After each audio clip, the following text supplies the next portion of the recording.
You're listening to Forward Ever, Leading in Challenging Times, presented by Worth Wealth Management, a discussion with industry leaders about how they persevere in uncertain times. Now here's your host, Gary Shorman.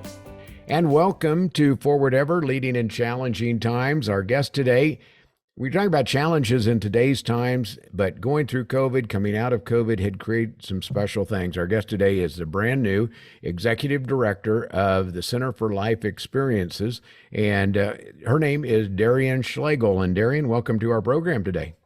Hi, thanks for having me. So you're just new. You're brand new, getting started just a week ago here, getting in place. What have you learned about the mission for the Center of Life Experience? I've learned that it's so important to everyone, especially the group members. It's so cool. I've only been to 2 meetings so far, and I'm going to be in my 3rd this week today. And the group members so far have just taken it to the next level. There's so much connection and support in these groups, and that is our mission, to create an environment where people feel comfortable enough to make connections and express themselves without feeling judged. And so far, that's what I've seen, is I've seen the groups be super dedicated and being willing to talk about their experiences, so new members feel like they have people who have gone through similar experiences and able to make those connections when they may not necessarily be able to with other family members who don't quite understand what they're going through. Well, there's a lot of challenges out there, Darian. You've run into that, and your experience. Tell us about your background, because Ann Liker had been not forever, but for a long time, and so she'd been a part of the program forever.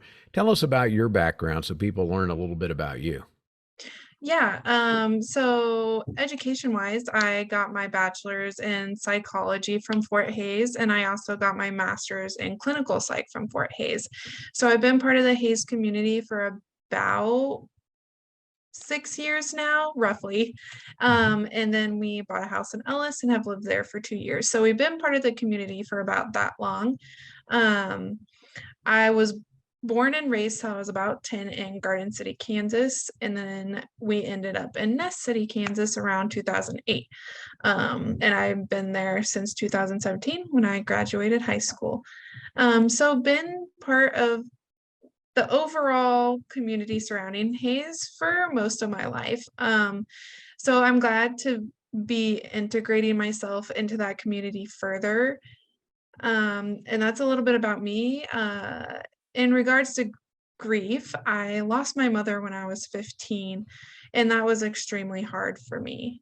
That's what I think really pushed me to go into psychology. I actually experienced a group setting similar to what CFLE offers, more directed towards kids, which helped me process my grief in regards to my mother. And that's why I think I found CFLE as a place I really wanted to be involved with, because that's what helped me get over that obstacle in my life. You know, many times life experiences do that, but there has to be a special place. I know the volunteers that work at the Center for Life Experience, they have not all, but most of them have experienced the same type of thing. But you have to have a big heart to do what you do, and so I'm just excited to see as you step into Ann's role for doing this. I'm sure there's a transition time. Is Ann still involved at all? Yes, Ann's still involved. I think she plans to fully step away at the end of August, but she's still helping out. She's helping direct me on certain things, a lot of administrative stuff, but she's been showing me the ropes with groups too. But yeah, I think end of August is when she plans to step away and just be involved with volunteer work.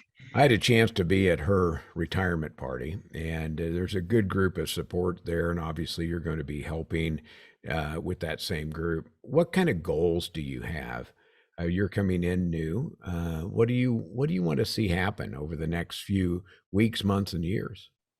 I think the groups are in a great place. Some of my goals, though, are to bring in more more attendees, because I think we can touch a population we haven't been able to yet, and with the younger generation. And I saw a lot of that in college with especially freshmen who come in to get help because they haven't processed that grief of losing a parent. Even 2 or 5 years passed and they still just don't realize that they haven't processed it. And some of them need a place with a group, and I think CFLE could be that for them. So that's one of my goals, is to touch a wider population. But I also want to spread our wings into the rural areas of Kansas that don't necessarily have services around them. I think we could be that place for those areas as well. Tell us about the groups you have now specifically. You talked about the groups and being a chance to visit some of those. What do each one of the groups do? Because I know there's different focuses for each one of them. Yeah, so we have 3 core groups. We have Healing After Loss, which really focuses on the loss of a child. So really helping those parents grieve and process that loss. And then, oh, sorry, that was Healing Hearts, that focuses on the loss of a child.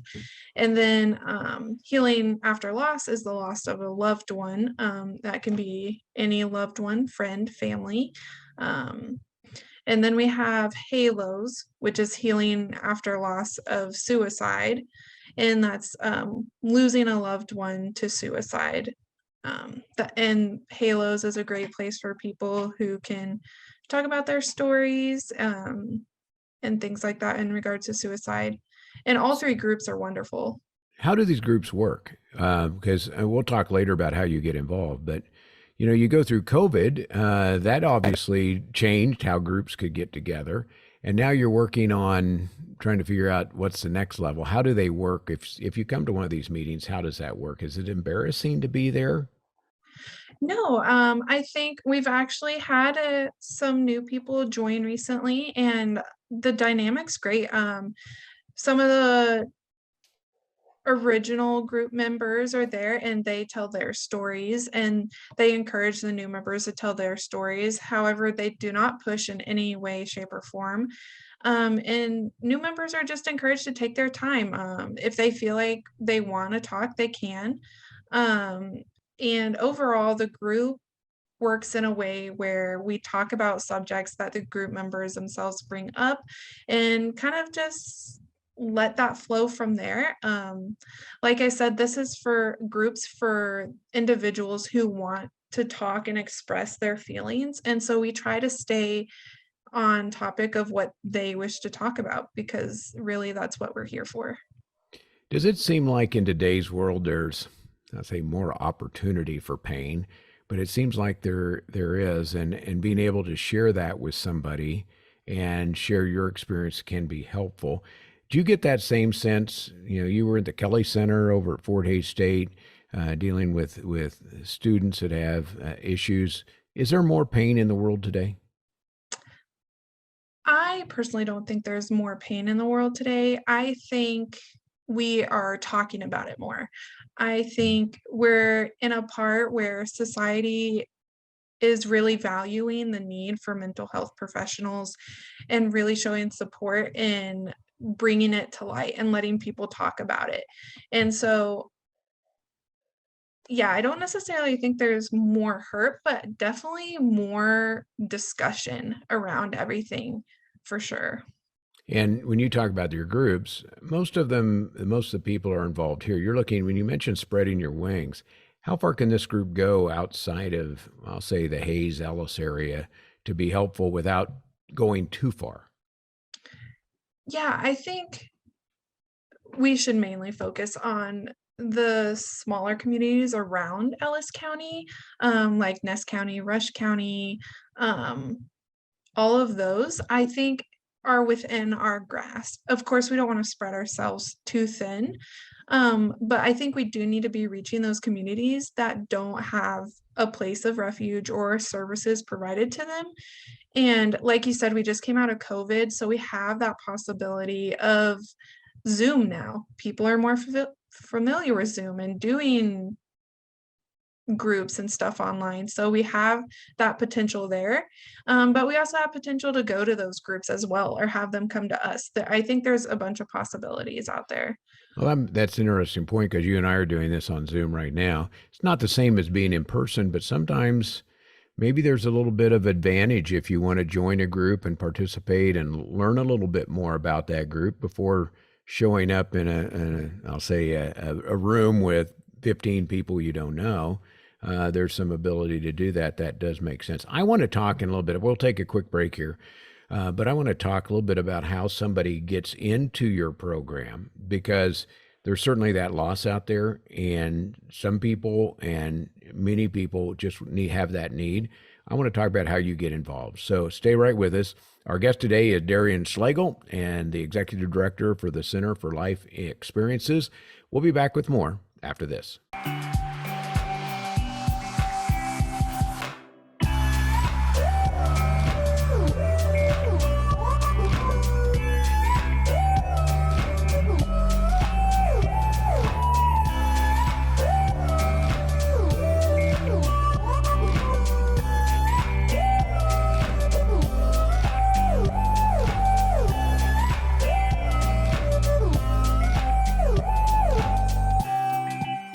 Darian Schlegel is our guest today on Forward Ever, Leading in Challenging Times, and we talk about that leading part of it. Darian, you stepped into the leadership role at the Center for Life Experiences. That has to be an exciting time in your life. Yeah, it's super exciting. It's a great new chapter to start on, and I can't wait to see where it goes. Well, one of the things it's going to go is, like you say, being able to expand and work on those services you have, and yet keep that core. Somebody out there knows someone, they have a family member, maybe it's them themselves, but sometimes you're talking to somebody and they have challenges and you're going, boy, I just don't know what to say. How do you get into the program? How do people get in contact with you? Well, they can contact us several ways. Email, phone number. We have a website, cflehope.org. Or they can just reach out and come in personally, and we can talk. We can decide which group may be the best for them or what they truly want. I really want to focus on what they need and want. And I never want to push anybody, but if they ever feel like they want to join our group, I think coming in and talking to us or talking over the phone is best. But like I said, we also have an email as well. So I know you have a great website at Center for Life Experience, cflehope.org. But I don't know quite how to answer this. Is it safe emotionally for somebody to make a call to you and say, I need help? Because sometimes that's the scary first step that many people have. Yeah, and I think a lot of people struggle between, do I want to go to a group? Because is it going to be scary? Is it going to be overwhelming? And if somebody ever feels like that, I think maybe talking to me one-on-one, and maybe that will help what they need. Of course, I'm not going to be that support network that the groups can offer for them. But if they need me as a bridge, as their first stepping stone to get to those groups, I think that's great. And maybe just taking that first step to go to the group and see what the dynamic is. Like I said, our groups are very welcoming, and I think they encourage new people. They love to talk about their stories. If somebody is too uncomfortable to talk about theirs, that way they can just get an understanding of what others have been through. And how often do they have these meetings? And what's the participation purpose, the timing of the meetings? What do you do there? Yeah, so healing after loss and healing after loss of suicide meets twice a month, and then Healing Hearts meets once a month. And so attendance is roughly between 8 and 15 people. It can be less than that sometimes, but it just depends. But I would say average 8 to 15. And how are you guys supported? I know our foundation, Schmidt Foundation, supports you, but there are others as well. How are you supported? Yeah, so we're Because you don't supported. charge for people to come to a program, right? Yeah, Or come yeah. to a group. So That's we're a free. nonprofit organization. So we provide services purely free of charge. So people don't have that extra weight on their shoulders to come in. So they can come in regardless of that factor. We're supported through grants, through other organizations, like you said, Beach Schmidt Foundation supports us, United Way, similar organizations like that. Some private individuals also fund us as well, but that's how we mostly get our funding. Darian, I'm excited to have you on board. I think there's some new things that are going on. Anne did a wonderful job and left a great foundation for you guys to grow.